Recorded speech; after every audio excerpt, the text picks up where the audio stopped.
வணக்கம். நான் உங்கள் உமா பேசுகிறேன். எல்லோரும் எப்படி இருக்கீங்க? இது கேவுரு மாவில் வாதநாராங்கீரை போட்டு அடை செய்கிறது எப்படின்னு போட்டுக்கிறேன். சின்னதாக ஒரு இது பண்ணிக்கலாம்.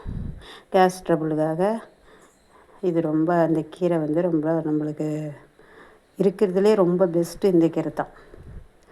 இதை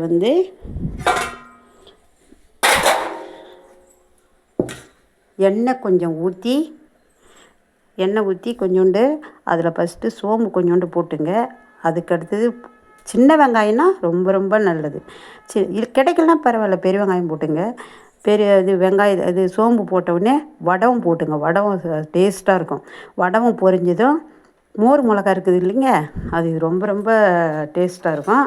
மோர் மிளகாயை போட்டு பொடியாக கட் பண்ணி, ரொம்பவும் பொடியாக கட் பண்ணி போட்டுங்க.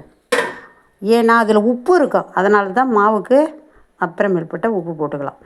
அதை போட்டு அதுக்கடுத்து வெங்காயத்தை கொட்டி, அது நல்லா பொரிஞ்ச பிறகு வெங்காயத்தை கொட்டி நல்லா வதங்கும் போதே பாதி வேகும் போதே கீரையை கொட்டிக்கங்க. இதில் கொட்டி இதை பாருங்கள் எந்த அளவுக்கு வெந்துக்குதுன்னு பாருங்கள். நல்லா வேக வச்சு இந்த கீரையை உங்களை காட்டுறதுக்காகவே வச்சுருக்குறேன். இதை இந்த அளவுக்கு வேக வச்சு தண்ணி வெந்நீராக ஊற்றிங்க. அப்போ தான் நல்லா இருக்கும். அடை சூப்பராக இருக்கும், டேஸ்ட்டாக இருக்கும். நல்லா ஊற்றி அதை என்ன பண்ணுங்க, இந்த சப்பாத்தி பிசைங்களா அதை விட கொஞ்சம் லூஸாக பிசைஞ்சு இதை பாருங்கள் இப்படி வச்சு இந்த கையால் தட்டி விடும். இப்படியே தட்டுங்க, மெலிசாக தட்டுங்க. இது மெலிசாக தட்டினா தான் ரொம்ப டேஸ்ட்டாக நல்லா இருக்கும். சாப்பிட்றதுக்கு வேகிறதுக்கு நல்லா இருக்கும்.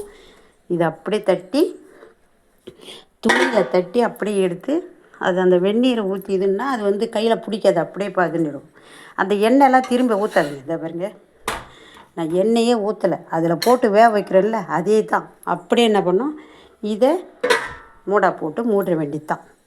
மூடிட்டோடனே நல்லா வேகும். 2 பக்கம் நல்லா போட்டு வெந்த பிறகு எடுத்து சாமிக்கு வச்சுட்டு சாப்பிட்லாம். இந்த கேவுரு அடை ரொம்ப சூப்பராக இருக்கும். வாதம் எந்த அளவுக்கு ரொம்ப நாள்பட்ட வாதத்துக்கெல்லாம் இது மாதிரி இந்த கேவுரு அதாவது கேவுரு மாவு கூட இதை சேர்த்து சாப்பிட்டாக்கா அது ரொம்ப நல்லா உடனே கேட்கும். இந்த அளவுக்கு இது வதக்கி போடணும். இது வாதநாராங்கீரை.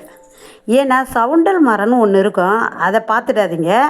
அது எடை இருக்கும். இது பாருங்கள், ரொம்பவும் கீரை பொடியாக இருக்குது பாருங்கள்.